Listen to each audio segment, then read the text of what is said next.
Ngayong araw sa ating episode, habang kayo po ay nagsusubscribe, bakit masyadong unfair ang pag-ibig?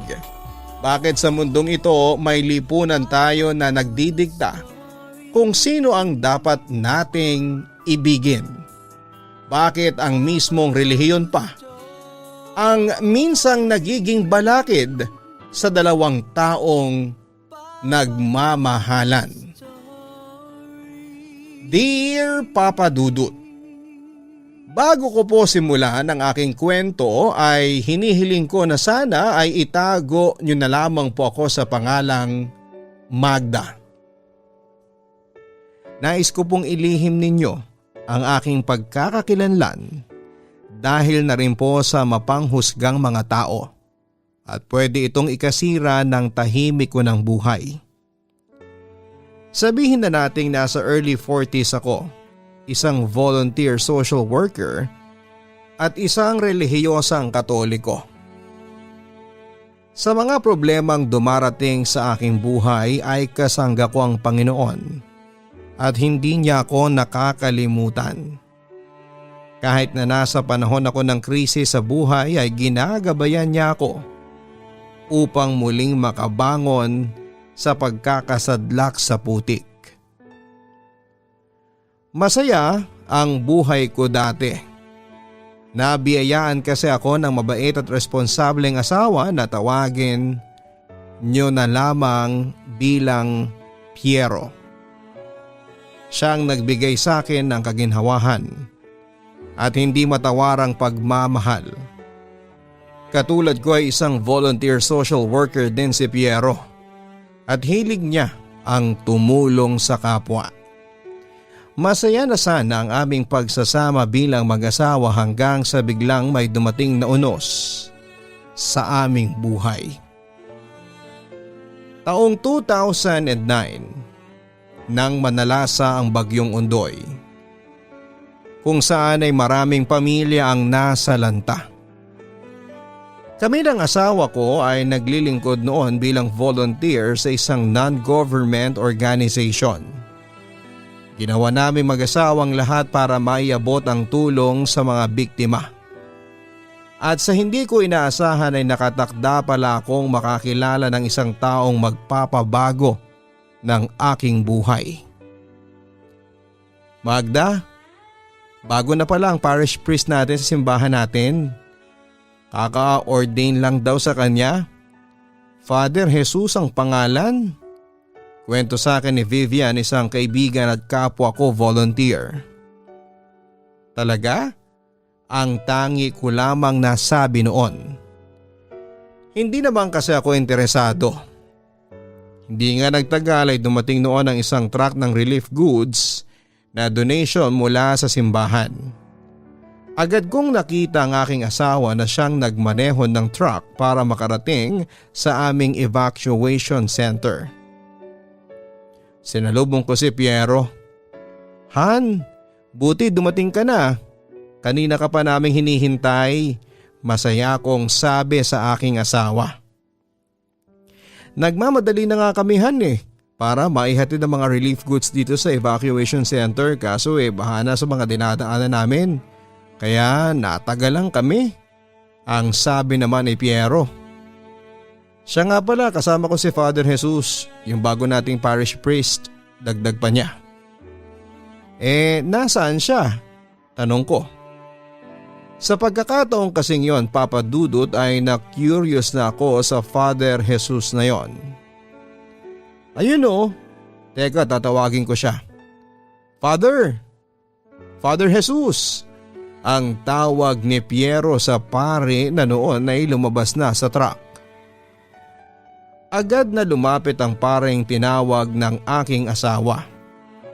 Guwapo ito, matangkad, maputi at matipuno ang kanyang pangangatawan. Nakakahalina din ang kanyang ngiti kung saan ay labas na labas ang magkabilang dimples sa kanyang pisngi. Ano Piero? Sa tingin mo ba sasapat na itong mga dalang relief goods natin sa mga evacuees na naririto? Tanong ng pare sa aking asawa. Hindi lang pala gwapo si Father Jesus, maganda rin ang boses niya, pang DJ sa radyo o pwedeng pang voice over sa mga commercials.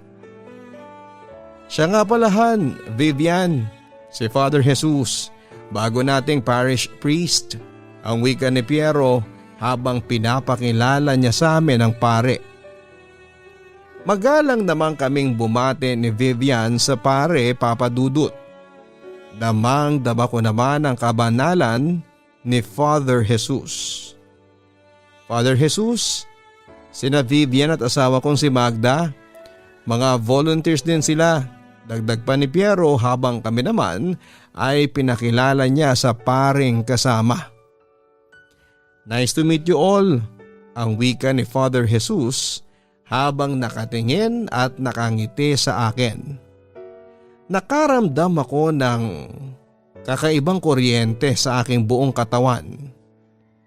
Grabe, ang lakas ng hangin. Naku, kailangan na nating ma-distribute ang mga relief goods sa mga tao. Pagpapatuloy naman ni Father. Agad naman kaming nag-volunteer ni Vivian para mag-distribute ng mga relief goods sa mga banquet. Papadudot, doon na nagsimula ang lahat. Humanga talaga ako sa dedication ni Father Jesus. Natulungan ang aming mga kababayan na nasa lanta ng bagyo. Bukod sa pagiging dedikado sa kanyang sinumpaang tungkulin sa Panginoon, sa tulong ni Father Jesus ay unti-unting nabuhayan ng loob ang mga biktima ng bagyo upang muling bumangon sa pagkakasadlak. Samantala, bukod sa pagiging social worker ay naglingkod din ako sa aming simbahan bilang volunteer worker. Madalas akong sumasama sa mga novena at aktibo ako sa mga church activities, Papa Dudut. Dahil doon ay nagkaroon ako ng pagkakataon na makilala ang aming parish priest. Kinalaunan ay naging magkaibigan kami ni Father Jesus. Siya rin ang naging kompesor ko. Sadyang napakabait ni Father Jesus. Hindi lang sa akin kundi sa lahat ng mga taong lumalapit sa kanya.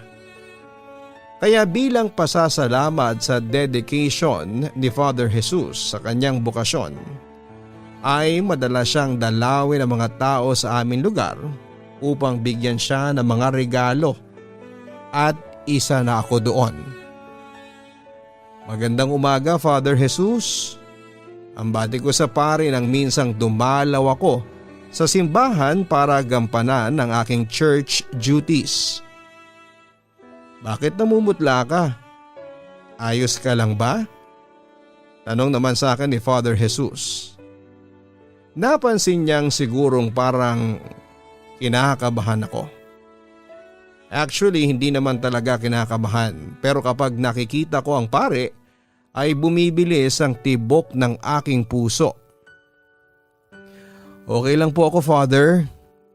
Pag-garanti ako na nasa maayos lamang akong kalagayan. Siya nga pala, may dala akong basket ng prutas para po sa inyo. Dagdag ko sabay abot ng pasalubong na dala ko sa kanya. Nagpasalamat naman si Father Jesus sa munti kong handog sa kanya. Pasasalamat ko po yan sa inyo sa mga magagandang nagawa nyo rito sa aming parokya. Napakaswerte namin at kayo ang naging parish priest namin. Paliwanag ko. Salamat naman sa tiwalang ibinibigay ninyo sa akin. Pangako, magiging mabuti akong pastol ng Diyos dito sa inyong lugar. Ito naman ang binitawan ng pare na alam kong matutupad niya. Kumusta naman kayo ng asawa mo? Tanong pa sa akin ni Father. Okay naman po kami ni Piero, Father. Nasa relief operation siya ngayon sa kabilang baryo. Matindi kasi ang pinsalang inabot ng baryong yun sa Bagyong Undoy. Ang kwento ko. Sa totoo lang sinisingil na tayo ng Panginoon sa pagpapabaya natin sa kalikasan. Alam mo ba, Magda, Kaya hinahayaan ng Diyos sa mga ganitong pangyayari sa ating buhay para matuto tayo sa ating mga pagkakamali. Ngayong sinalanta tayo ng bagyong Undoy, sana'y matuto na tayong magpahalaga sa kalikasan, ang wika pa ni Father. Umagri naman ako sa mga sinabi ni Father Jesus. Pagkatapos ng maiksing pangaral ay sinilip niya ang basket na naglalaman ng mga prutas. Alam mo ba? Paboritong prutas ko itong mangga. Dagdag pa nito. Napangiti ako. Buti pala halos puro mangga ang binigay ko para sa inyo. Ang sabi ko naman sa kanya. Simula noon, Papa Dudut, ay naging malapit na ako sa aming parish priest. Naging madalas ang aking pagdalaw sa simbahan at palaging binibigyan ng kung ano-anong regalo o pasalubong si Father Jesus. Minsan dumadalaw ako sa pare upang humingi ng payo. Lalo na sa tuwing nagkakaroon ako ng hindi pagkakaunawaan sa aking asawa. Buong puso naman akong pinapayuhan ni Father Jesus sa mga problemang dinudulog ko sa kanya at palagi niya akong inilalapit sa Diyos. Kaya Papa Dudut, hindi ko maiwasang mahulog ang loob sa paring yon. Sa kabilang banda, naging madalas ang pagtatalo namin ni Piero. Pareho kaming nakakaramdam ng pagbabago sa isa't isa, lalo na't palaging wala ang aking asawa dahil sa kanyang social work at trabaho sa bayan bilang supervisor. Inaamin ko na nagiging malamig na ako sa aking asawa.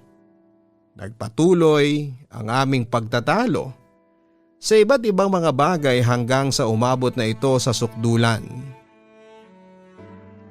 Magsisimula ka na naman ba ng away, Magda? Tanong ni Piero na noon ay galit na sa akin.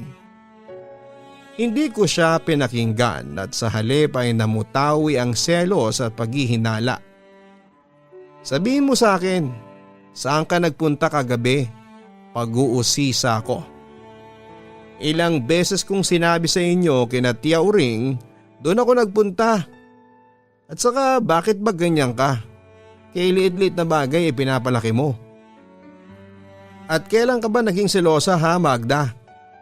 Hindi pa awat ang aking asawa ng mga oras na yon.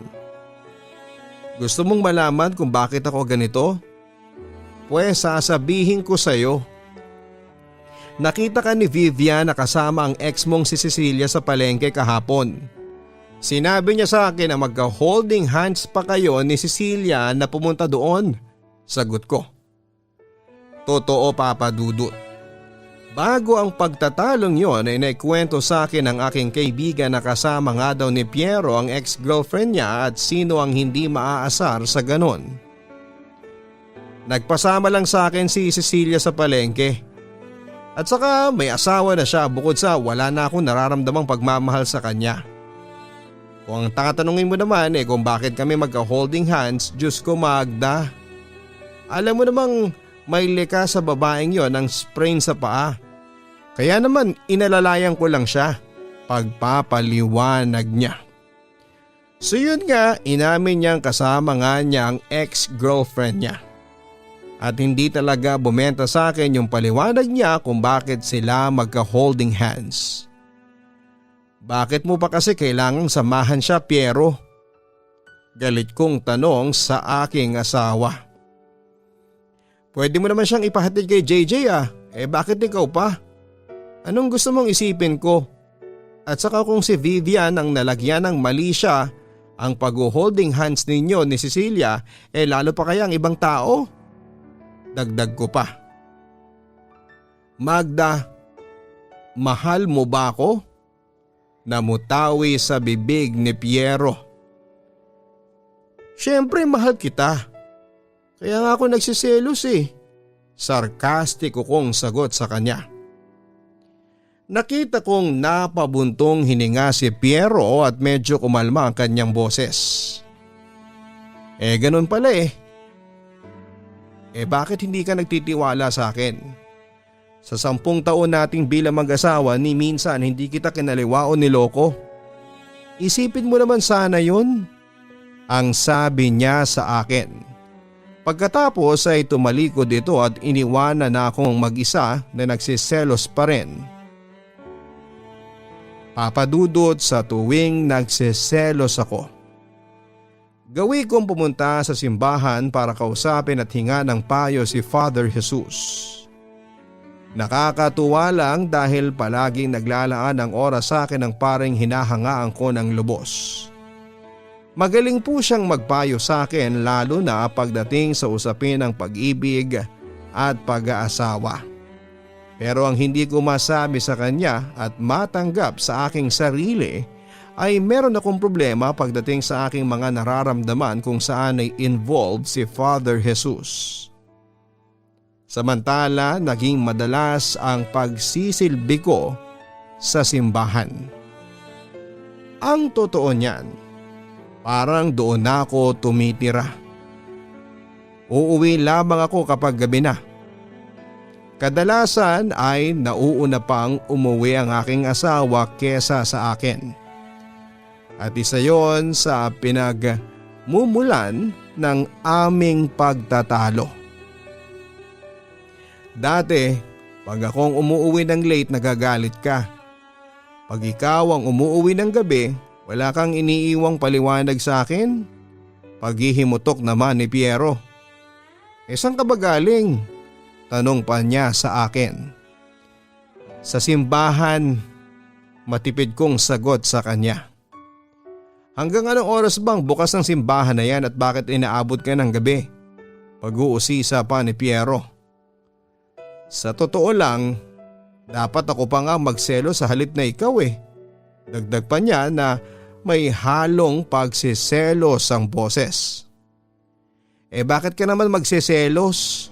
Medyo naiirita na ako ng mga oras na yon. Napapansin ko kasi na dumadalas ang pagpunta mo at pagbisita mo kay Father Jesus. Alam mo ba kung hindi lang siya pare, iisipin ko na may relasyon kayong dalawa? Pagtatapat ni Piero. Ano ka ba, Piero? Ang dumi-dumi ng isipan mo. Pare na yung taong binibigyan mo pa ng mali siya? Ang sabi ko sa kanya. Pero hindi na tinag si Piero at muli siyang nagsalita. Pinagchichismisan na kayo ni Father Jesus dahil sa sobrang close ninyong dalawa. Sa totoo lang nasasaktan na ako, Magda. Ayaw ko mang isipin na hindi totoo ang chismis, pero ibang nararamdaman ng puso ko. Simula kasi nang dumating yung parang yan dito sa parokya natin nagbago ka na ng pakikitungo mo sa akin. Hindi ka na katulad ng dati. Relasyon? Alam mo, Piero, sumasakit ng ulo ko sa'yo. Sabi ko sabay talikod para pumunta ng kwarto at magpahinga. Hindi ko itatanggi pero may punto naman ang asawa ko. Simula nang dumating si Father Jesus, mas naging close ako sa kanya kesa sa sarili kong asawa. Oo, mabait na asawa si Piero at ni minsan ay hindi niya ako pinagtaksilan. Pero may mga pagkakataon talagang nawawala na ako ng gana sa kanya. Lalo na't sa tuwing nagsisiping kami, kaya nag-decide akong hiwalayan na ang aking asawa. Siguro kaya ko nagawang makipaghiwalay ay dahil may hinahanap ako kay Piero na hindi ko makita-kita. At ang masama pa ay sa ibang lalaki ko yon nahanap. Ngunit ang malas ko dahil ang lalaking yon ay nakatali na sa kanyang bukasyon. Papadudot, inamin kong may pagtatangi na akong nararamdaman sa aming parish priest at iniibig ko na si Father Jesus.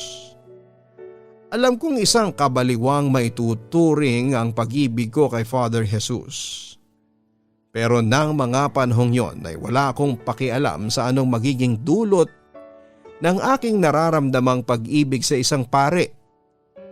Ipinagpatuloy ko ang pagpunta sa simbahan upang dalhan ng mga pagkain si Father Jesus. Sa kabilang banda ay masayang tinanggap ito ni Father Jesus at naging madalas din ang aming pagsasama. Bagamat kaibigan ang turing niya sa akin ay wala siyang kaalam-alam na pinapantasya ko na siya.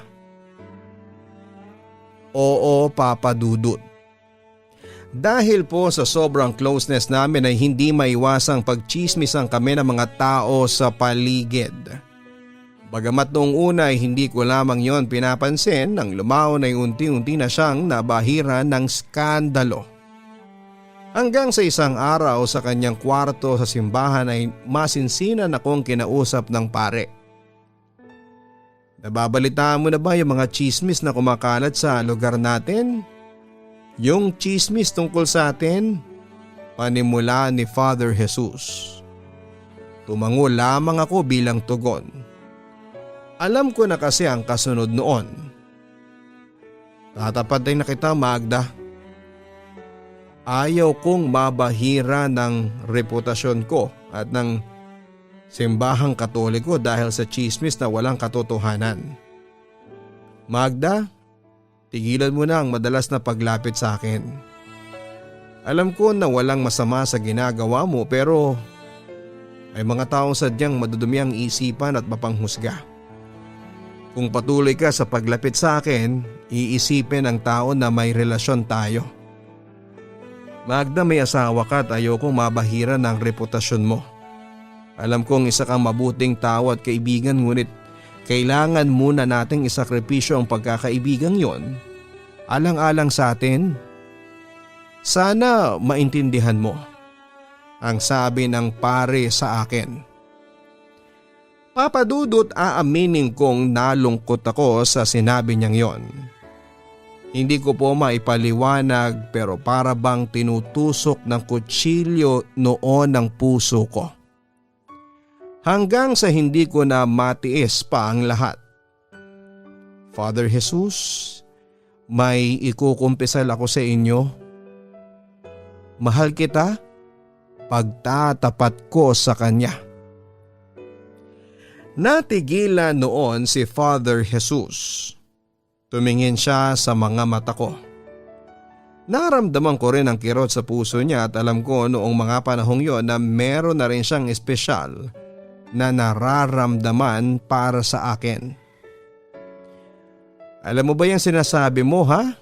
Halos walang boses na lumalabas sa kanyang bibig noon. Masama bang ibigin ka, Father? Ang sabi ko. Oo, masama. Masamang ibigin mo ko dahil pari ako. Sinumpaan kong tungkulin sa Diyos ang paglingkuran siya ng habang buhay. Patawarin ka sana ng Diyos, Magda. Pero hindi mo alam ang sinasabi mo. Ang sabi ni Father Jesus. Alam ko pong kasalanan ito sa Diyos pero ano pong magagawa ko? Mahal kita. Hinayaan niya akong umibig sa isang pare. Dagdag ko naman. Nakita kong naguguluhan si Father Jesus sa aking mga sinasabi. Alam kong pinipigilan niya ang kanyang totoong nararamdaman para sa akin. Please, Magda, huwag mo naman sanang gawin ito sa akin. Mangiyak-ngiyak niyang sabi sa akin. Unawain mo sanang nararamdaman ko sa inyo. Ang sabi ko pero bigla niyang pinutol yon. Pero unawain mo rin sana ako, Magda. Pare ako. Taga-silbi ng Panginoon. May obligasyon ako sa Diyos, sa iyo at sa lahat ng mga Katoliko. Walang mararating ang pag-ibig mo sa akin at saka wala akong nararamdaman para sa iyo. Kaibigan lamang ang turing ko sa iyo. Ang sabi ni Father Jesus. Sa pagkakataong yon, Papa Dudut, ako ang naging tukso sa naturang pare. Bigla-bigla ko na lamang siyang hinalikan sa labi niya.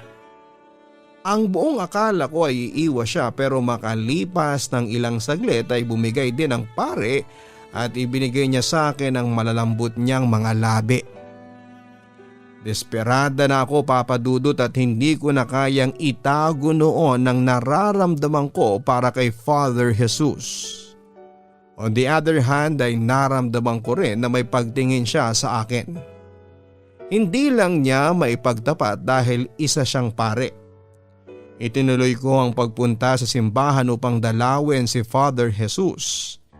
Pero ang mga sakristan na lamang niya ang humaharap sa akin. Kahit na sinabi kong maghihintay ako sa kanya ay hindi niya ako sinisipot. Kaya mas lalong tumindi ang pagnanais kong makita ko siya. Hanggang isang araw ay muli kaming pinagtagpo ng landas, Papa Dudut. Ngunit upang sabihin niya sa akin na wala akong pag-asa sa kanya.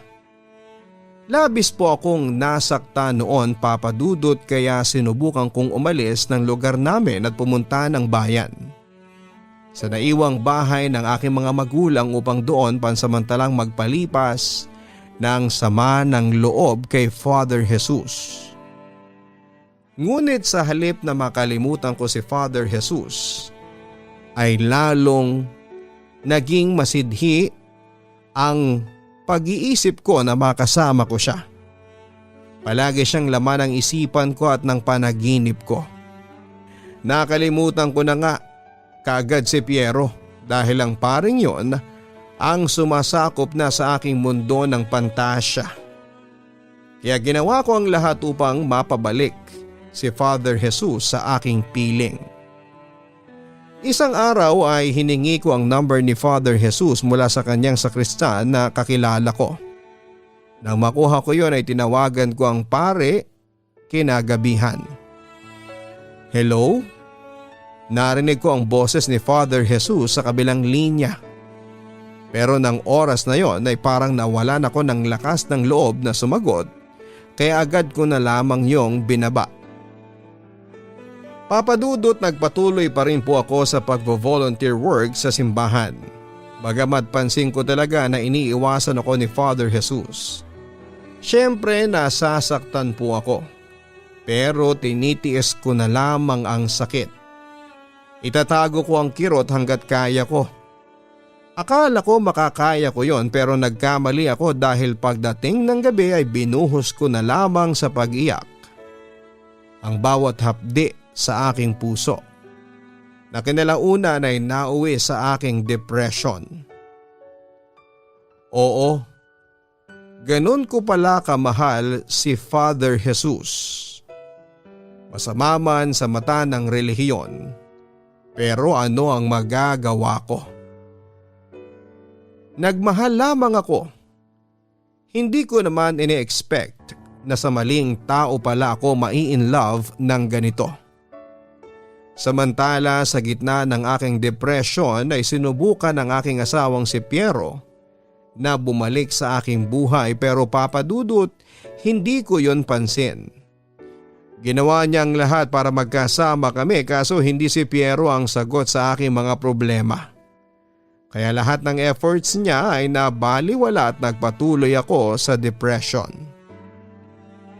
Hanggang sa isang gabi ay sinubukan ko ulit na tawagan si Father dahil malapit na akong umabot noon sa punto na gusto ko nang tapusin ang aking buhay para mawala na ang sakit sa aking dibdib.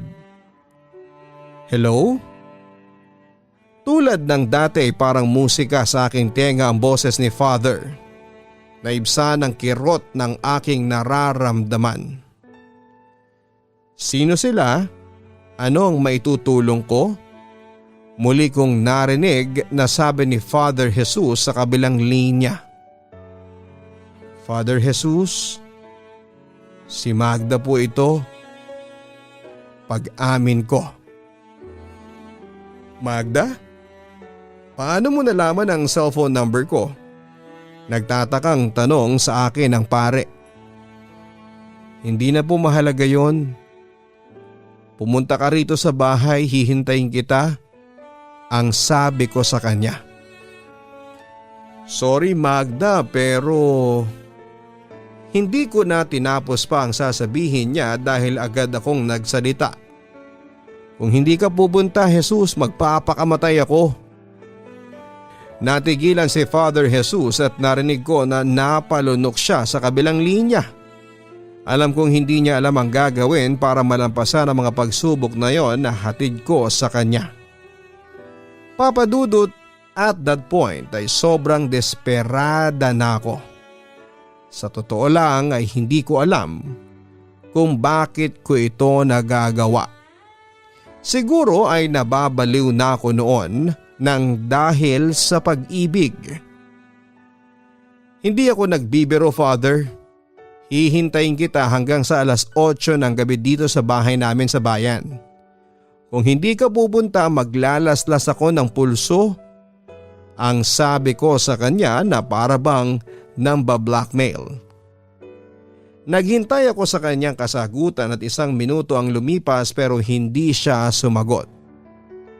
Hello? Hello, Father Jesus? Tanong ko. Inalam ko kung nasa kabilang linya pa rin siya. Hanggang sa narinig ko ang kanyang buntong hininga. Sige, pupunta ako dyan. Hintayin mo lang ako. Ang sagot niya. Matyaga akong naghintay sa kanya pero lumipas ang 10:00 ng gabi pero hindi pa rin siya kumakatok sa pinto. Ang buong akala ko ay hindi na siya darating kaya naisip ko nang ituloy ang bala kong pagpapakamatay. Ngunit bigla siyang kumatok. Ramdam ko na si Father Jesus yon kaya muli akong nabuhayan ng loob. At tulad ng aking inaasahan, pagbukas ko ng pintuan ay bumungad sa akin si Father na luhaan ang kanyang mga mata. Agad ko siyang hinila papasok ng aking bahay at sinara ang pintuan para magkaroon kami ng privacy. Magda, nagmamakaawa na ako sa iyo. Please, tigilan mo na ako. Kahit na lumuhod ako sa iyo ngayon, tigilan mo lang ako. Ang sabi niya sa akin habang umiiyak. Sa totoo lang ay nakakaramdam ako ng konsensya kasi pilit niyang nilalabanan ng tuksong dala ko para maisalba lamang ang kanyang sinumbang tungkulin sa Diyos. Pero nang panahong yon ay matigas ang aking puso, Papa Dudut. Naging makasarili ako. Damdamin ko lang ang sinaalang-alang ko at kahit napanay ang pagtulo ng kanyang luha ay inilapit ko ang aking mukha at hinagkan ang kanyang malambot na labi. Pero bahagya niyang iniwas ito. Hindi ko kaya, Magda. Pagtatapat ni Father Jesus. Kung hahayaan ko ang sarili ko na mahulog sa tuksong dala mo, mawawala ng saysay ang aking bokasyon. Dagdag pa niya. Mahal na mahal kita. Saksi ang Panginoon na mahal kita. Alam kong hindi siya magagalit sa gagawin natin. Pagtatapos ko habang tinatanggal ko ang kanyang priest collar. Maya-maya ay unti-unti ko nang nahubad ang kanyang suot na polong barong. Tumambad sa akin ang kanyang katawang alam kong wala pa ni isang babae ang nakahawak. Papa Dudut, hindi ko makakalimutan ang gabing yon. Kinalimutan ni Father ang kanyang bokasyon at isinuko niya sa akin ang kanyang katawan. Ganon din ako sa kanya. Wala kaming inisip noon kundi ang pagmamahala naming dalawa. Bagamat habang nagsisiping kami ay lumuluha si Father ay ginawa ko naman ang lahat upang hawiin ang mga luha niya sa kanyang mga mata. Ipinaunawa ko sa kanya na hindi masamang magmahal ang isang pareng katulad niya. Pagkatapos po ng gabing yon ay biglang nagbago ang buhay namin ni Father. Papa Dudut, inaamin ko na nakonsensya kami ni Father Jesus sa ginawa namin. Ipinagdasal ko na lamang sa Diyos na sana'y patawarin niya kami. At kaya lang naman nagawa namin yon ay dahil nagmamahalan kami.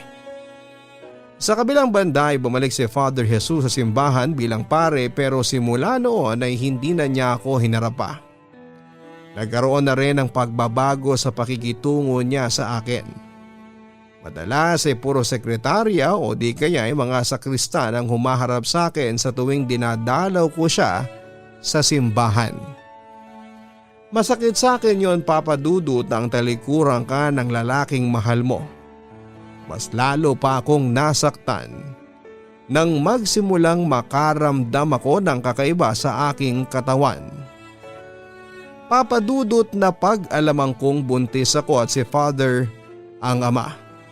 Kaya wala akong inaksayang panahon at agad ko siyang hinarap upang sabihin sa kanya ang naging bunga ng aming pagmamahalan. Pero laking gulat ko nang mabalitaan kong aalis na si Father Jesus para manilbihan sa ibang parokya. Kaya agad akong tumungo sa kanyang tinutuluyang bahay para pigilan ko siya. Aalis na ako, Magda. Hindi na kaya ng konsensya ko ang mamalagi pa sa lugar na ito. Pagtatapat niya sa akin nang harapin ko siya. Huwag mo kong iwanan. Mahal kita. Ikaw lang ang buhay ko. Sa'yo lang umiikot ang mundo ko. Pagpapaliwanag ko. Ginawa ko noon ang lahat para magbago ang isipan ni Father Jesus at sa halip ay sumama na lamang sa akin. Nagmamakaawa na ako sa iyo. Lubayan mo na ako. Nagkasala na ako sa Diyos nang sumiping ako sa iyo. Ayoko nang magkasala muli pa sa Kanya. Mangyak-ngyak na sabi niya sa akin. May ipagtatapat ako sa iyo. Buntis ako at ikaw ang ama ng dinadala ko. Pag-amin ko para sakaling magbago ang kanyang isipan. Papa Dudut, sa puntong yun ay nakita ko ang panlulumo sa mga mata ni Father Jesus. Kaya nakikiusap ako sa iyo. Huwag mo kong iwanan. Magsama na tayong dalawa. Mungkahi ko sa kanya. Hindi nagtagal ay isang desisyon ang ginawa ni Father Jesus at yon ay magkaroon kami ng lihim na relasyon. Oo, palihim niya akong binahay noon at namuhay kami na parang mag-asawa. Lumipas pa ang mga araw ay naging masaya naman at puno ng pagmamahalan ang lihim naming pagsasama. Pero katulad ng inaasahan ay naging hadlang rin ang bukasyon ni Father para mahalin niya ako ng lubusan. Nagtiis ako at inunawa lamang ang lahat. Ngunit minsan ay hindi ko maiwasang kwestiyonin ng Diyos kung bakit niya ipinag-utos na hindi pwedeng mag-asawa ang isang paring tulad ni Father Jesus. Bakit ba masamang magmahal ang isang pare? Papa Dudut, naging mahirap talaga ang sitwasyon ko at minsan ay gusto ko nang sumuko, ngunit dahil sa pagmamahal ko kay Father Jesus ay nagkaroon ako ng pag-asa. Kahit na mahina ang kapit ko ay ipinaglaban ko pa rin ang pagmamahal ko sa kanya. Samantala akala ko ay magiging tuloy-tuloy na ang masasayang pagsasama namin ni Father Jesus. Pero isang araw ay nagulat na lamang ako nang makita ko si Piero sa tapat mismo ng bahay na tinutuluyan namin ni Father. At hindi ko alam kung paano niya kami natunton. Ngunit isa lang ang nakikita ko sa mga mata ng aking asawa. Yun ay galit at lungkot. Lumabas din ng bahay si Father Jesus at nagulat din siya na makita niya si Piero. Tama pala yung chismis sa lugar natin na dito kayo lumipat para mag-live-in. Panimula ni Piero na halatang pinipigilang magalit sa aming dalawa ni Father Jesus. Sorry Piero. Nakokonsensya kong sabi. Sa pagkakataong yon ay hindi na nakayanan ng asawa ko ang pagtitimpi. Mga hayop kayo, Ang sasama ninyo, na ibulalas ni Piero. Patawarin mo sana kami. Halos wala ding masabi si Father Jesus sa nagagalit kong asawa. Lumapit naman si Piero sa pare at niyugyug ito. Alam mo bang ibig sabihin yan, Father Jesus? Sumagot ka. Galit na wika nito sa pare. Kung hindi lang masamang pumatay ng tao, matagal ko na kayong pinatay ng asawa kong taksil. Dagdag pa nito. Inawat ko naman ang aking asawa sa pagyugyog kay Father Jesus. Pero hindi ko gagawing patayin kayong dalawa. Ang wika naman ni Piero habang muli itong nagtimpi sa amin. Pero bakas na bakas talaga sa boses niya ang labis na sakit. Malaki ang takot ko sa Diyos. Hindi katulad ninyo na walang takot sa Kanya. Sana patawarin ka ng Diyos sa mga ginagawa ninyo ni Magda sa akin. Sino ba ako para magtanim ng galit sa inyo? Tao lang ako, Father, pinapatawad ko na kayo. Ipagdarasal ko pa rin na sana maging masaya kayo. Aalis na ako. At hindi nyo na ako makikita pang muli. Pagtatapos ni Piero bago tumalikod at lumakad palayo sa amin. Papadudot pagkatapos noon ay akala ko ay magiging masaya na kami ni Father Jesus pero nagkamali ako. Dahil nabalitaan namin na kalunos-lunos ang sinapit ni Piero matapos ang pagtatagpong yon. Natagpuan siyang nakabigti sa bahay ng kanyang mga magulang at nag-iwan siya ng suicidal note na nakapangalan sa akin. Nabigla ako sa ginawang pagpapakamatay ni Piero. Hindi ko kasi akalain na gagawin niya yon. Lalo pa akong nakonsensya dahil ayon sa iniwan niyang suicidal note ay mahal na mahal pa rin niya ako. Kahit na pinagtaksilan ko siya. At dahil doon papadudot ay halos gumuho ang mundo namin ni Father Jesus. Hindi kami pinatahimik ng aming mga konsensya. Hindi nagtagal ay nakapansin ako ng matinding depression kay Father Jesus hanggang isang araw ay nagising na lamang ako na wala na siya. Oo, umalis siya at tinalikuran niya kami ng anak ko. Hindi ko alam kung saan siya nagbunta o kung buhay pa siya sa ngayon. Basta hindi ko na siya nakita pa kailanman. Papadudod sobra akong nakukonsensya dahil 2 buhay ang nasira ko ng dahil sa maling desisyon na aking nagawa. Lubos ko talaga yung pinagsisihan. Sa ngayon ay lumalaki na ang aking anak kay Father Jesus at mag-isa ko na lamang siyang pinapalaki. Umalis na rin kami sa lugar namin dahil tampulan na ako doon ng tsismis.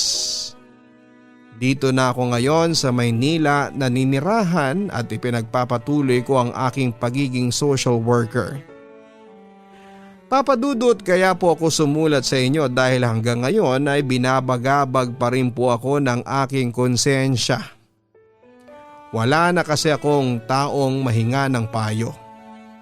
Hindi naman ako makahingi ng payo sa mga malalapit na tao sa akin dahil ayaw kong mabulgarang lihim ko sa kanila. Kaya naisip ko na sumulat sa inyo at least ay maitatago ko sa inyong programa ang aking pagkakakilanlan. Minabuti ko rin pong baguhin ang ilang mga kaganapan sa aking kwento upang mailayo at mairelate sa aking pagkatao.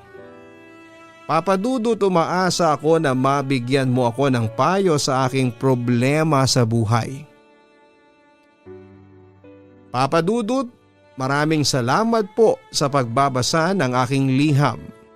At sana po ay mapili mong maitampok ang aking sulat sa inyong napakagandang programa. Alam kong masela ng aking kwento dahil involved dito ang institusyong kinakaaniban ko. Tatanggapin ko kung ano man ang magiging reaksyon ng inyong mga tagapakinig at kung sakaling may maipapayo kayo sa akin ay malugod ko po yung tatanggapin. God bless and more power. Lubos na gumagalang, Magda. Sa kwentong ito ni Magda, aaminin natin na napakakomplikado ng kanyang sitwasyon. Lalo na't umiibig siya sa isang taong nakatali sa kanyang bokasyon sa Panginoon. Pero sino ba naman tayo para husgahan si Magda?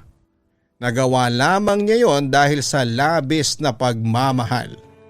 Oo, 2 tao ang nasira ang buhay ng dahil sa maling desisyon na ginawa niya. Hindi yun biro, ngunit nakita naman nating nagsisi siya ng lubos si Magda sa kanyang mga ginawa. Kaya't marapat lamang na patawarin natin siya. At sa mga katulad ni Magda na may kaparehong sitwasyon, oo, mahirap labanan ang pag-ibig. Lalo na't kung umiibig tayo sa maling tao. Pero bago tayo gumawa ng isang desisyon, sikapin nating isaalang-alang ang maaaring maging epekto nito sa ating buhay o kung may masasaktan o matatapakan ba tayong tao kapag ipinagpatuloy natin ang ating binabalak. Kung alam na nating masama ang magiging epekto ay wag na po nating ituloy dahil once na nagkamali ka ng desisyon, baka hindi mo yon maitama pa. Marirealize mo na lang na kinalaunan na huli na pala para ikaw ay magsisi. At para naman kay Magda, siguro huli na ang lahat dahil hindi na maibabalik pa ang buhay ni Piero. Mas mabuti sigurong matuto ka na lamang mag-move on sa pamamagitan ng pagfo-focus sa pag-aalaga sa iyong anak kay Father Jesus. At para matahimik na ang iyong kalooban, subukan mong magbalik loob sa ating Panginoon, magdasal at tanggapin mong muli siya sa iyong puso. Naniniwala ako na sa pamamagitan noon ay magiging maayos at tahimik muli ang iyong buhay. Hanggang sa muli, ako po si Papa Dudut sa mga kwento dito sa Papa Dudut Stories. Maraming salamat po. Ngayong araw sa Papa Dudut Stories. Isang maganda at masayang gabi po sa inyong lahat. Bago po ako magsimula, Papa Dudut, ay gusto muna kitang batiin ng congratulations sa iyong magandang programa. Isa kasi ako sa mga masusugid ninyong tagapakinig at nabalitaan ko na nasa digital ka na rin. At isa ang channel mo sa may pinakamagandang content sa YouTube. Pati yung programa ninyo sa radyo ay pinakikinggan ko din. Saan man kasi ako magpunta, sa jeep man, bus o taxi ay iyong programa ang tinututukan. At salamat naman sa aking household helper, kundi dahil sa kanya ay hindi ako makakapaglakas ng loob na sumulat sa inyo. Dear Papa Dudut, tawagin mo na lamang ako sa pangalang Carissa. I'm 46 and former assistant professor in college. But now, a proud housewife, sa totoo lang, sa maniwala ka man o hindi. I was married just last year. Akala ko nga ay tatandang dalaga ako dahil simula noong makatapos ako sa college. At the age of 22 ay nag-concentrate ako sa aking career. Siguro dahil laki ako sa hirap noon, kaya nagpursigi talaga ako na makapagtapos sa kolehiyo. At heto nga, nang makatapos ako ay talagang naging workaholic ako sa pagiging guro. Ayoko na kasing mangyari na maranasan ko ulit ang kahirapang dinanas ko noon. Bukod sa concentrated ako sa trabaho, ay hinigpitan ko ang aking sarili na gumastos. Ayun, dahil karir ko lamang ako nakatuon ay hindi ko na namalayang tumatandang dalaga na pala ako. Pero Papa Dudut, hindi na rin ako naghangad noon na umalis at mag-asawa dahil wala naman talaga yon sa plano ko. In the first place, sa edad kong ito ay hindi na masyadong binibigyang importansya ang pag-ibig. Tanggap ko anuman ang kahihinatnan ko bilang isang dalagang matanda. Meanwhile, nagtapos ako ng BSE major in General Science. Matapos makakuha ng teacher's license, ay napasok agad ako bilang guro sa high school. Doon ay 10 taon din ang tinagal ko. Hanggang sa mapagpasyahan kong kumuha ng master's degree, major in biology. Nang matapos ko yon, ay inalok akong maging assistant professor noon sa isang kilalang kolehiyo sa Maynila. Dahil sa mas malaki ang pasahod sa isang assistant professor kesa sa maging guro sa high school, ay tinanggap ko ang offer, Papa Dudut. Pero hindi ko akalain na yun pala ang magpapabago ng aking buhay. Meron akong naging estudyanteng lalaki sa subject na Natural Science 101. At sa hindi may paliwanag na dahilan ay nakuha niya ang aking atensyon sa unang araw pa lamang ng klase. Medyo awkward lang ang naging moment kasi sa hindi may paliwanag na dahilan ay bigla akong kinabahan sa pagtuturo. Hindi ko naman kasi ito naramdaman before. Basta bigla na lang akong parang mental block. Lalo na pag tumitingin at ngumingiti sa akin ng estudyanteng yon. Siguro akala ng mga kaklase niya ay baguhan lamang ako sa pagtuturo. Hindi nagtagal pagkatapos ng aming klase ay lumapit sa akin ng estudyanteng kanina pa nagpapakaba sa akin. "Good morning, miss," bate sa akin ng estudyante. Grabe, Papa Dudut. Nagulat ako sa maalab bedroom voice niya. Bagay na bagay sa kanyang makisig na itsura. "I'm Christian, but you can call me Chris," ang sabi pa ng estudyanteng kaharap ko. Napangiti lamang ako at nakaramdam ng kaunting kilig sa katawan nang ngumiti siya sa akin. "First of all masaya ako kasi kayo ang mag-handle sa aming class for the whole semester," ang sabi pa niya sa akin. Talaga? Hindi makapaniwalang sabi ko kay Chris. Kahit na bigla akong kinabahan kanina sa pagtuturo, usisa ko pa. "Napansin nga namin yon but it's okay. Normal lang naman po yung paminsan-minsan na kabahan. Pero I must admit marami na kayong naituro sa amin kanina considering na first day pa lamang ng klase. Marami pa kaming matututunan sa inyo, miss," ang sabi ni Chris. "Thank you." Medyo nahihiya kong tugon sa kanya. Hindi ko alam pero baka nakita niyang nag-blush ako ng mga oras na yon. "Dediretso na po ba kayo sa faculty room?" tanong pa niya sa akin. "Oo, next class ko kasi after 3 hours pa," sagot ko naman. "Tutulungan ko na po kayo dyan sa mga daladala nyo. Pupunta rin naman po ako sa faculty kasi pinapatawag po ako ni Dr. Rosas," ang sabi ni Chris sa akin. Natuwa naman ako sa pagiging gentleman niya kaya ibinigay ko na sa kanya ang iba ko pang dala. Habang naglalakad naman kami patungong faculty room ay nagkwentuhan kami ni Chris. "Anong year mo na?" tanong ko sa kanya. "Senior na po ako, miss. Economics major," magalang na sagot ni Chris. Nagulat ako nang malamang kong isa siyang economics major. "I guess you are a genius type of student." Madugo ang mga economic subjects sa totoo lang. Ako nga yan ang kalbaryo ko noong nasa college pa ako. Ang kwento ko naman sa kanya. Muli niya akong binigyan ng nakakakilig ng ngiti. "Nako, hindi naman ako genius, miss. Kaya ako kinuhang economics kasi interested ako sa stock and foreign currency training." Pero hindi ko na napakinggan ang kanyang sinabi dahil nakafocus ang aking atensyon sa kanyang sexy smile.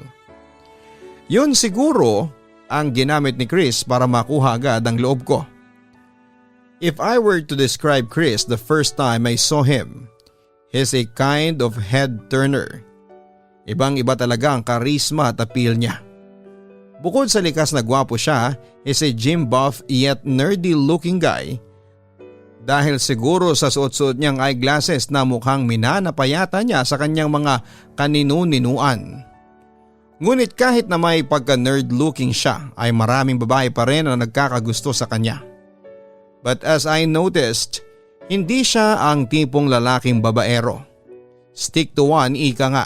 Yun ang isa sa mga hinahangaan ko kay Chris. Isang matalinong estudyante si Chris. Naging estudyante ko siya sa isang subject ko noon at siya ang pinakamatalino sa klase ko. Dahil sa likas na matalino, naging paborito ko siyang estudyante.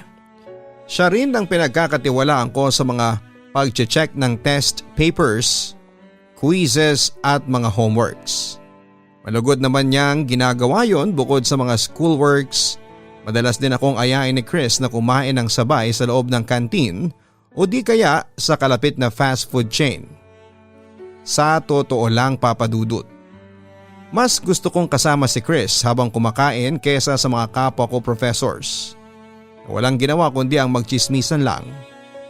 Si Chris kasi ay masayang kausap at talagang kapupulutan mo ng aral ang bawat sinasabi o kinukwento niya sa iyo. In other words, may sense siyang kausap. Papadudot, dahil sa madalas kaming magkasama-sama araw-araw, ay naging malapit ang loob namin sa isa't isa. Minsan nagsasabi na sa akin si Chris ng kanyang mga problema, lalo na sa kanyang girlfriend. Ako naman syempre, Papadudot, palagi nagbibigay ng mga advice sa kanya. Pero inaamin ko na may nararamdaman akong pagtatangi kay Chris noon. Hindi ko lang maipagtapat sa maraming kadahilanan. Una, hindi ko pa sigurado ang nararamdaman kong yon para sa kanya. Kung titingnan kasi sa edad, parang ate na ako sa kanya. O di kaya ay parang anak ko na siya. Pangalawa, baka nanay lang ang turing sa akin ni Chris. Pangatlo ay maraming tutol o di kaya ay magtataas ng kilay kung sakaling maging kami ni Chris. At pang-apat ay makakasira yon sa aming dalawa pag nagkataon. Kinimkim ko ang nararamdaman ko noon kay Chris. Professional ko siyang hinaharap sa tuwing magkikita o magkakausap kami. Samantala, isang gabi kakatapos lang ng aking overtime sa work nang magulat akong lumapit sa akin si Chris. Ma'am Carissa? Akala ko po dyan na kayo matutulog sa faculty room. Pabiro sa akin ang aking paboritong estudyante. As usual, nagbigay sa akin ng kilig ang kanyang mga ngiti. Pasensya ka na, Chris, kung pinaghintay pa kita. Paghingi ko ng paumanhin sa binata. Sana hindi mo na lang ako hinintay, ang sabi ko pa. Walang kaso po sa akin yon kahit na maghintay pa ako ng matagal. Ang mahalaga, makasabay ko kayo pag uwi. Alam nyo naman, kayo lang ang kumukumpleto sa araw ko. Natahimik ako sa mga sinabing yun ni Chris. Hindi kaya nagkakagusto na siya sa akin? Tanong ko sa aking isipan. Tara, Ma'am Carissa, sabay na po tayong umuwi. Ako na po ang magdadala ng mga hawak ninyo. Alok pa niya sa akin. Agad ko namang binigay sa kanya ang hawak ko bago kami sabay na naglakad patungo sa waiting shed para maghintay ng masasakyan. Napansin ko kanina sa klase natin na nakatulala ka lang. Panimula ko ng usapan.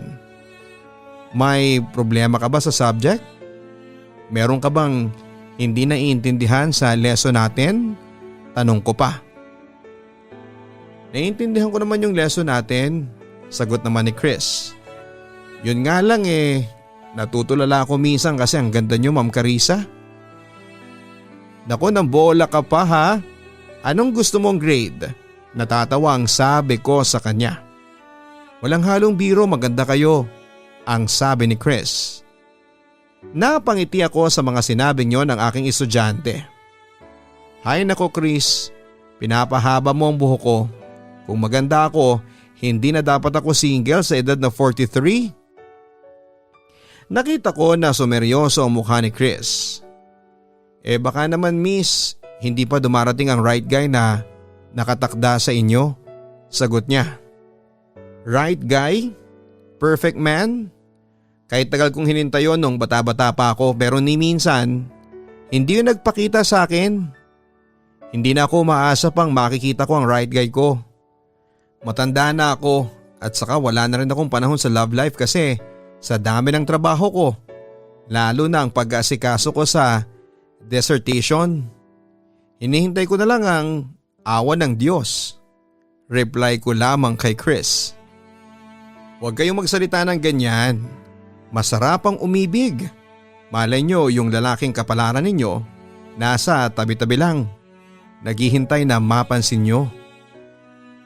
Napatingin ako kay Chris dahil sa mga sinabi niyang yon. Sana kung katulad mo yung lalaking nakatakda para sa akin bakit hindi? Ang sabi ko. Pero nanlaki ang mga mata ko kinalaunan dahil baka isipin ni Chris na may gusto ako sa kanya. Malay natin Ma'am Carissa ako pala yung lalaking yun. Mahinang sabi ni Chris. Akala niya siguro ay hindi ko yon maririnig. Tiyempo naman na may dumating ng jeep at doon ay sabay na kaming sumakay. Papadudot marami pa kaming pinagkwentuhan pagkatapos noon pero aaminin kong tumatak talaga sa akin yung mga huling katagang sinabi niya. Na baka siya ang right guy para sa akin. Sa totoo lang ay gulong-gulo noon ang isipan ko. Posible kayang ma-in love siya sa akin. Matanda na ako habang kalahati lang ng edad ko si Chris. At kung totoo mang may nararamdaman na siya para sa akin hanggang kailan yon tatagal? Kaya ba niyang panindigan ang pagmamahal niya sa akin? Yon ang namumutawi noon sa aking isipan. Ilang araw pa ang lumipas at nagulat na lamang ako na merong nakapatong na isang bouquet ng red roses sa aking desk sa loob ng faculty room. Nagtataka, tinanong ko ang kaibigan at kapwa ko guro na si Maribel. Nakita ko lang yan dyan sa table mo kanina pa. Ayan may dedication card, basahin mo. Sagot sa akin ni Maribel. Binasa ko nga ang nakasulat sa dedication card. To the most wonderful woman and friend I admire most. Hope you like it. Your admirer, Mr. X. Wow, Kari! May secret admirer ka ha? Tuwang-tuwa na wika ng aking co-teacher. Sino kaya tong Mr. X? Tanong ko sa aking sarili. Nakita mo ba kung sino ang naglapag ng mga roses na ito sa table ni Carissa? Tanong ni Maribel sa kapwa naming guro na kanina pang nasa loob ng faculty room. Ah, yan ba? Dala yan ni Christian Garcia, yung favorite student mo Carissa. Reply ng guro. So it means Carissa Nanunuksong sabi ni Maribel sa akin pero agad ko yung pinutol. Kung kay Chris nga ito galing, baka sign of expressing his gratitude lang. Kilala ko yung batang yan. He's a kind of student na marunong mag-appreciate at magpasalamat sa mga kaalamang itinuturo sa kanya ng kanyang mga guro. Sabi ko na lamang sa entregerang kaibigan ko. Obviously ay hindi bumenta ang explanation ko kay Maribel. Really? Estudyante ko rin si Garcia sa isa kong subject bakit di niya ako binigyan ng bulaklak? Sa dami ng mga professors niya bakit ikaw lang ang binigyan niya ng bulaklak? I smell something. Ang wika nito habang pakindat-kindat pa sabay kurot sa aking tagiliran. Ewan ko ba sa'yo Maribel? Huwag mong bigyan ng mali siya si Chris. Bata pa siya, he's only 20. Tapos magkakagusto sa isang 43 years old na katulad ko? Ay nako, sabi ko na lamang. Pero napaisip ako. Bakit naman hindi po pwede? Pero biglang umiba ang reaksyon ni Maribel na para bang may naalala. Ang alam ko may girlfriend si Garcia, yung cheer dancer ng nights na si Baranda. Ang alam ko walang girlfriend si Chris, sagot ko. Pero nawala din ang saya ko kinalaunan. Baka nililigawan ni Chris yung cheer dancer na yon. Samantala kahit na alam ko nang si Mr. X at si Chris ay iisa ay nagpasya pa rin ako na huwag siyang ibuking kasi ayoko naman siyang mapahiya. Pero I must admit na sobra akong nasiyahan ng mga oras na yon. Sa totoo lang, feeling ko ay bumabata ako. Para bang nagre-rejuvenate ang aking buong katawan dahil sa sobrang sayang nararamdaman ko. Pero minsan, Papa Dudut, sa tuwing naiisip kong may gusto nga sa akin ang aking estudyante ay nagigilty ako. Ayokong samantalahin ang paghangang yon ni Chris sa akin. Pumapasok kasi sa aking isipan na maaaring maging hadlang ako sa kinabukasan ni Chris. Mataas kasi ang pangarap ni Chris sa kanyang sarili. Ang maging stockbroker agent balang araw. Maaari kasing masira ang kanyang concentration sa pag-aaral na ayoko namang mangyari. Bukod doon ay ayoko rin na siyang ma-issue sa buong campus nang dahil lamang sa umiibig siya sa kanyang guro. Kaya ginawa ko ang lahat upang iwasan siya. Ngunit walang epekto. Kahit na ano kasing gawin kong pag-iwas ay pinagtatagpo kami ng kapalaran. Isang araw habang nasa school cafeteria ay nakasalubong ko si Chris na nakangiti sa akin. Tamang-tama Ma'am Carissa, sabay na tayo mag-lunch. Pag-aaya sa akin ni Chris. Baka naman makaistorbo pa ako sa moment ninyo ng girlfriend mo. Tangi ko na lang nasabi sa kanya. Girlfriend? Nagtatakang tanong ni Chris sa akin. Usap-usapan kasi sa faculty na girlfriend mo na raw yung cheer dancer na si Baranda. Pagpapatuloy ko. Ex ko po si Melly Ma'am Carissa. Pagkaklaro ni Chris sa akin. Matagal na po kaming hiwalay although aaminin ko na lumalapit ulit siya sa akin. Pero nakapag-move on na po ako ma'am. Alam kong nagsasabi ng totoo si Chris kaya nakahinga ako ng maluwag at sabay na kaming nag-lunch ng araw na yon. Habang kumakain ay naisipan kong itanong sa kanya kung siya ba talaga si Mr. X na secret admirer ko. Ako nga si Mr. X, pagtatapat ni Chris sa akin. Kitang-kita ko na namula ang kanyang pisngi sa sobrang hiya. Huwag kang mahiya, sabi ko. Comforting him. Actually, nagustuhan ko yung mga ibinibigay mong regalo sa akin. Lalo na yung mga red roses. Pagpapatuloy ko. Muling napangiti si Chris sa akin. Thanks, sabi pa niya. Pero hindi pa nagtatapos doon ang aking curiosity. Tell me Chris, bakit ka madalas magbigay ng mga regalo sa akin? Tanong ko pa sa binata. Because I'm in love with my professor. I'm in love with you, Ma'am Carissa. Pag-amin niya sa akin. Sa totoo lang Papa Dudut ay halo-halong emosyon ang nararamdaman ko ng mga oras na yon. Masaya na malungkot. Masaya kasi mahal din pala ako ng lalaking mahal ko. Malungkot kasi alam kong hindi kami pwedeng magkaroon ng relasyon dahil na rin sa may sinusunod na etiquette ng isang guro. Huwag ma-in love sa kanyang estudyante. I know magugulat ka. Alam ko na sasabihin mo sa akin na hindi tayo bagay sa isa't isa na para nakitang nanay sa laki ng agwat ng edad natin. Pero Ma'am Carissa, ever since I met you tumibok na ang puso ko sa'yo. Walang gabi na hindi kita iniisip. Hindi nakukumpleto ang araw ko kapag hindi kita nakikita. Pag-amin pa niya sa akin.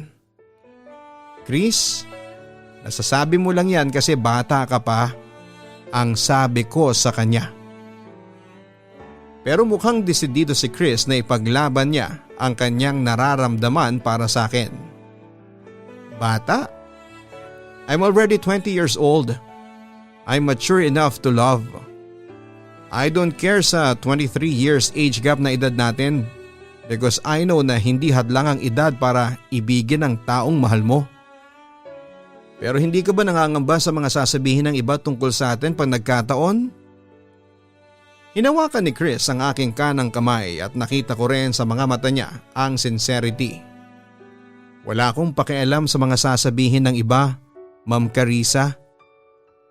Pero Chris, hindi mo ba naisip na kung ano ang magiging dulot nito?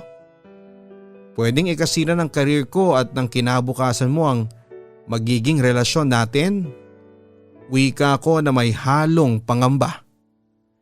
Natigilan si Chris at unti-unti niyang binitawan ang aking kamay. Mahal kita, Carissa, at walang makapagbabago sa mga nararamdaman ko para sa iyo, sagot ng binata sa akin. Papadudot lalong naguluhan ang aking isipan nang magtapat si Chris ng kanyang nararamdaman para sa akin. Nang matapos ang mga nakascheduled kong klase sa araw na yon, ay mag-isa akong umiyak at nagmukmok sa aking desk sa loob ng faculty room. I'm in the dilemma of accepting or rejecting Chris' love proposal. Hindi ko makuhang i-reject ang pagmamahal ni Chris sapagkat hindi ko kaya. Pero kailangan kong gumawa ng desisyon bago pa mahuli ang lahat. Masakit man sa akin pero iniwasan ko na si Chris pagkatapos ng araw na yon. Hindi ko na rin siya kinausap ng kamilang dalawa. At kung magkikita man kami sa aking klase ay professional ko siyang hinaharap. Ang akala ko ay titigil na ang panunuyo sa pamamagitan ng pagbibigay niya sa akin ng mga bulaklak pero nagkamali ako. Dahil isang araw ay may nag-iwan na naman ng isang bouquet ng red roses sa aking desk. And as expected ay tumabi sa akin ang kaibigan kong si Maribel para manukso. Uy, may pa-red roses ka na naman mula kay Mr. X, no? Panunukso ng aking kaibigang guro. Binasa ko ang nakalagay sa dedication card. Carissa, magkita tayo mamayang gabi sa address na nakasulat sa ibaba ng note na ito. Ihintayin kita ron. Pumunta ka man o hindi. Yun lamang ang nakalagay sa sulat at walang Mr. X. Sa ibaba nakasulat ang isang address ng restaurant sa Tomas Morato. Nang mabasa ni Maribel ang nakasulat sa dedication card, alam ko to ah. Kilalang resto ito sa Tomas Morato. Doon nag-propose sa akin ang kasalang asawa ko. Naku Carrie ha. I tell you, very romantic ang resto na yan. Kaya maraming mga magsyota at mag-asawang nagdi-dinner dyan. Pag-inform sa akin ang aking kaibigan. Talaga? Tangi ko lamang nasabi. Ano, pupunta ka? Usisa sa akin ni Maribel. Hindi na ako sumagot pa. Pag-iisipan ko munang maigi kung dapat ba akong pumunta o hindi sa sinasabing resto na yon ni Chris. I have the feeling na malakas talaga ang tama sa iyo ni Garcia. From the way he approaches you, the sweetness in his smile, and the way he stares at you. Sure na sure ako na may gusto sa iyo yung batang yan. Obserbasyon ni Maribel. Umamin na siya sa akin noon, Maribel eh. May gusto talaga siya sa akin. Pagtatapat ko. But I'm so much worried kung sakaling maging kami ni Chris. Ano na lang ang sasabihin ng buong faculty, ng buong administration? Magiging kasiraan sa akin at sa buong eskwelahan ng mabalitang isang professor ang na-inlove sa kanyang estudyante? Eh ano bang mas importante sa'yo? In the first place, ang pag-ibig naman na walang pinipiling edad o profession yan? O antas ng pamumuhay? Wala naman sigurong masama kung maging kayo ni Garcia since nagmamahala naman kayo, ang sabi pa ni Maribel. Pero hindi ba siya unethical tignan? Especially sa profession natin? Tinapik ni Maribel ang aking kaliwang balikat. Kung mahal niyo ang isa't isa, anong masama dun? Kahit kailan hindi masama ang magmahal. Ano ka ba Carissa? Kung palagi mong papansinin ang sasabihin ng iba sa'yo, ay hindi ka mamumuhay ng maligaya. Para saan pang tagumpay mo sa isang profession kung nagdurusa naman ang puso mo? Sa buhay palagi may opportunity cost. Hindi lahat ng magagandang bagay o opportunity ay mapupunta sa iyo. Lahat ng oportunidad palagi may sacrifices. Ngayon nasa tao na yon kung ano ang kanyang pipiliin at ang kanyang isasakripisyo. Ganon din sa estado ninyo ni Chris. Ang oportunidad dito ay yung pagmamahalan. Ikaw Carrie, ano ang mas pipiliin mo? Ang mamuhay ng masaya kasama ng iyong iniibig kahit maaaring may sakripisyo ang inyong career bilang professor sa eskwelahang ito? o ang manatili sa kolehiyong ito bilang professor, pero sugatan naman ang iyong puso? Mamili ka, dagdag pa ni Maribel. Napaisip ako sa mga sinabing yon ng aking kaibigan. Alam kong handa akong panindigan ni Chris sakaling maging kami. Pero ako, handa ko ba siyang panindigan? Kailangan kong mamili. Kailangan kong gumawa ng isang mabigat na desisyon para sa aking buhay. Sa huli, Papa Dudut, ay nakapag-decide na lamang ako na pumunta sa restaurant at hindi na ako nagulat nang makita ko si Chris wearing his pink-white male suit. Napakagwapo niya sa kanyang suot. Sabay kaming nag-dinner and of course gastos yon lahat ng aking estudyante. Masayang nagkwentuhan hanggang sa hinawakan niya ang aking kanang kamay. Naramdaman ko ang init ng kanyang pagmamahal. Napakasaya ko ngayong gabi dahil kasama kita. Carissa, I will never forget this night, ang sabi niya sa akin. Isa na lang ang wish ko sa mga oras na to, ang marinig ko mula sa iyo na mahal mo din ako. Huwag kang mag-alala, natupad na yung wish mo, nakangiti kong sabi sa kanya. So you admit na mahal mo din ako? Gustong makasiguro ni Chris. Noong una, Chris, inaamin ko na naguguluhan ako sa nararamdaman ko para sa iyo.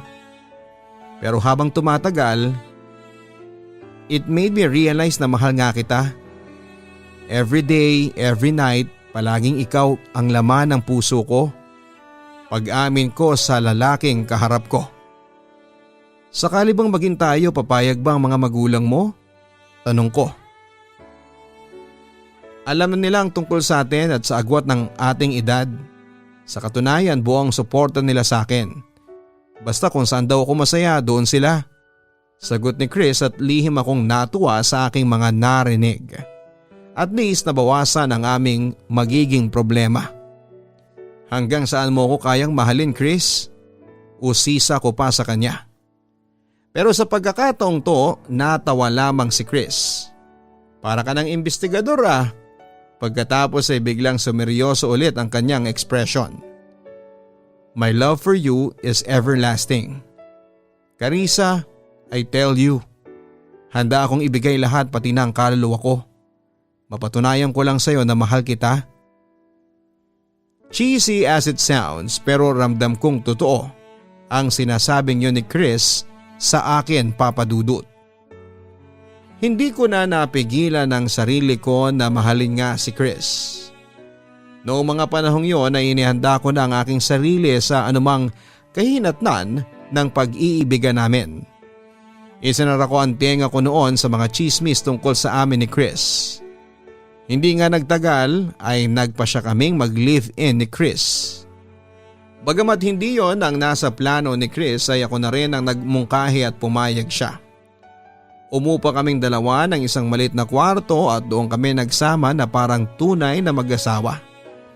Ngunit inilihim namin ang aming pagli-live-in sa loob ng eskwelahan. Ayoko rin kasi na maging tampulan ako ng chismis ng aking mga kasamahan. At buo na rin ang desisyon ko noon na after first semester ay magre-resign na rin ako sa trabaho. Naging masaya naman ang ilang buwang pagsasama namin ni Chris sa iisang bubong. Although hindi maiiwasan ang minsang hindi pagkakaunawaan. Fair share naman kami pagdating sa mga pang-araw-araw na mga gastusin. Si Chris bagamat patuloy na nag-aaral ay nagwo-working student siya habang ako naman ay inaasahan ng sweldo ko sa pagtuturo. Pero sunod-sunod na problema ang sumubok sa tibay ng relasyon namin ni Chris. Isa na rito ay may kinalaman sa ex-girlfriend ni Chris. Isang araw ay nagulat na lamang ako nang harapin niya ako sa labas ng campus. Miss Baranda? Tangi ko lamang naisagot nang lapitan niya ako. Of course you know me, ma'am. I'm your former student in natural science, remember? Oh, by the way, thanks pala sa binigay mo sa aking grade noon. A final grade of 86. Parang sobrang taas naman yata. Ano ito, para lumaki ang utang na loob ko sa inyo, ma'am? Sarkastiko niyang sabi sa akin. Hindi siya sobrang taas because you really deserve it. Sa totoo lang, Papa Dudut, ay wala akong kagana-ganang makipag-usap sa cheerleader na yon.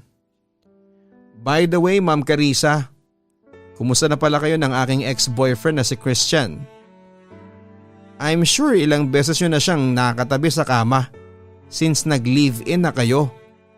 Pambabastos na sa akin ang babaeng kulang yata sa pangaral ng mga magulang niya. Ano bang gusto mong puntuhin, Miss Veranda?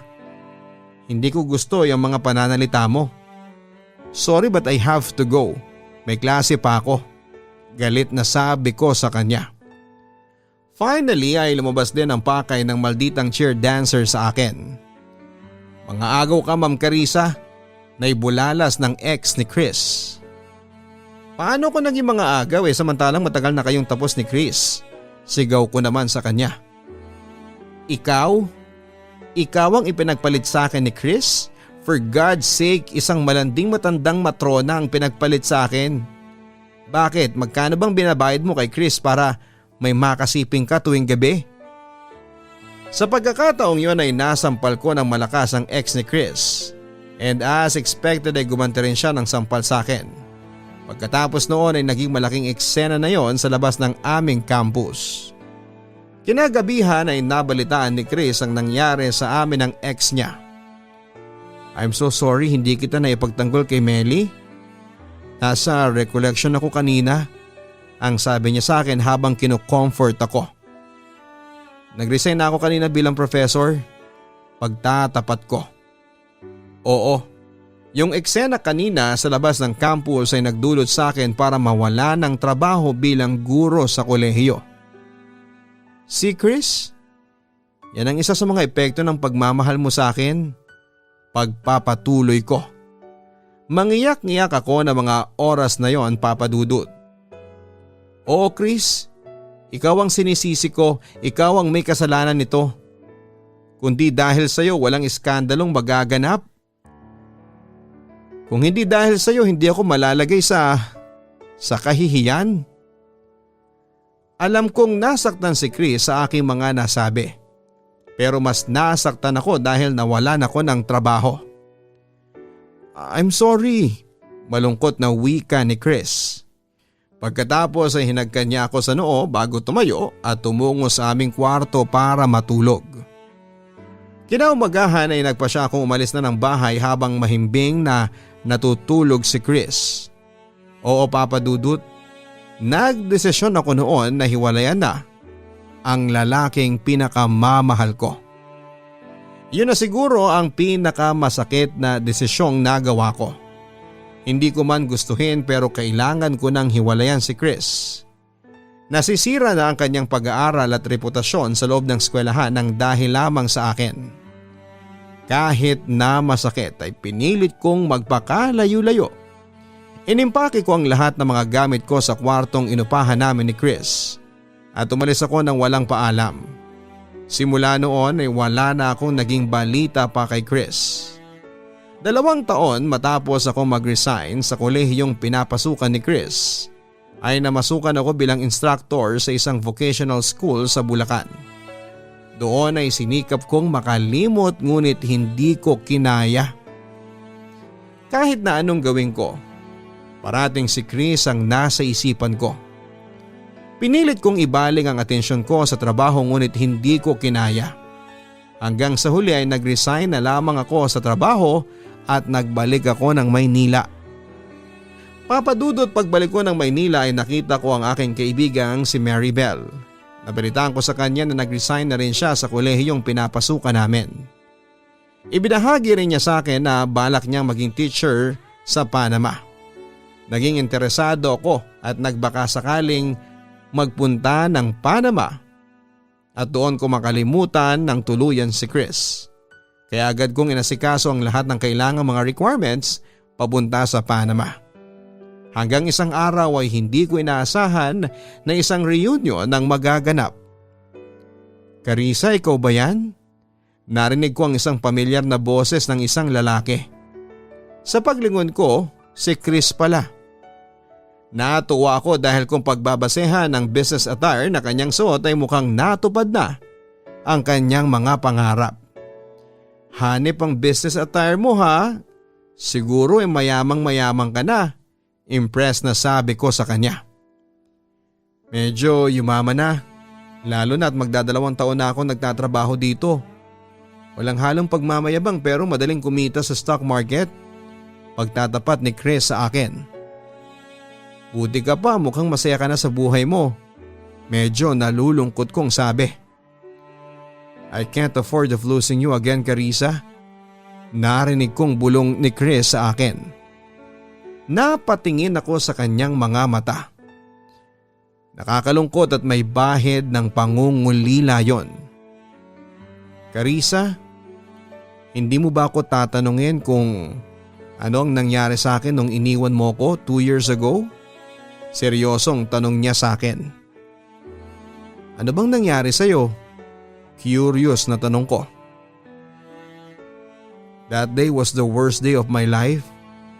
I tried to commit suicide. Pagtatapat ni Chris. Pagkatapos ay bahagyang tinupi niya ang sleeves ng kanyang polo, revealing his scar sa bandang pulso. Naglaslas ka? Oo, Carissa. Yung araw na iniwan mo ko. Nagtangka akong magpakamatay noon sa kwartong inupahan natin sa pamamagitan ng paglaslas ng pulso. Buti na lamang na isugod ako kaagad ng isang malapit na kaibigan sa ospital. Ang mga parents ko napauwi ng 10 oras mula sa probinsya nang malaman nila ang ginawa ko. Sobrang na-depress ako noon dahil sa mga nangyari. Kinalauna nakapag-move on din ako at nag-concentrate na lamang sa pag-aaral. At heto ako ngayon. Yun nga lang at my age of 22, feeling ko nagkakaroon na ako ng mga linya sa noo dahil sa work. Ang kwento sa akin ni Chris. Nakaramdam ako ng guilt sa nangyari, Papa Dudut. Natatandaan ko noong iniwan ko siya. Hindi man lang ako nagpaalam o nag-iwan man lang ng sulat sa kanya. Bigla na lamang akong nawala, no wonder ay sobrang devastating yon para kay Chris. Kung iniisip mong nagkaroon ako ng love life after our affair, no, wala akong naging girlfriend pagkatapos noon. Masyado kasi ako nasaktan nang iniwan mo ko. Nang iniwan ako ng babaeng mahal ko kaya simula noon, sinumpa ko na sa sarili ko na hindi ako muling iibig pa. Pag-amin ni Chris sa akin.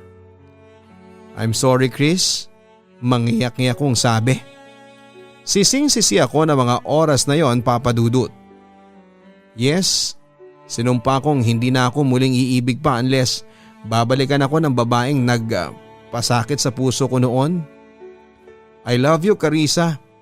Hanggang ngayon ikaw pa rin ang laman ng aking isipan. Ikaw ang dahilan kung bakit pinilit kong magtagumpay sa pinili kong larangan. Para kung sakaling maging mag-asawa tayo, magandang buhay ang maiaalay ko sa iyo. Kung edad naman natin ang pag-uusapan, age does not matter, hindi ba? 22 ako, 45 ka. So who cares? Ang importante nagmamahalan tayo. Pagpapatuloy ni Chris. Pagkatapos ay kinuha niya ang aking 2 kamay at naramdamang kumuli ang init ng kanyang pagmamahal. Do you still love me? Tanong niya sa akin. Mahal pa rin kita Chris. As in mahal na mahal. Mangiyak-ngiyak ko namang pag-amin sa kanya. Muli kaming nagsama and this time as legal partners. 1 buwan matapos ang muli naming pagkikita ay kinasal kami sa huwes. Doon ko rin na lamang nagdadalang tao na ako. Nang malaman ito ni Chris na magiging tatay siya ay laking tuwa at pasasalamat niya sa Diyos. Nagsimulang dumating din sa amin ang swerte sa aming buhay. Una, na-promote si Chris sa trabaho niya sa Philippine Stock Exchange. Pangalawa, after 6 months ay nalaman kong healthy male twins ang aking dinadala.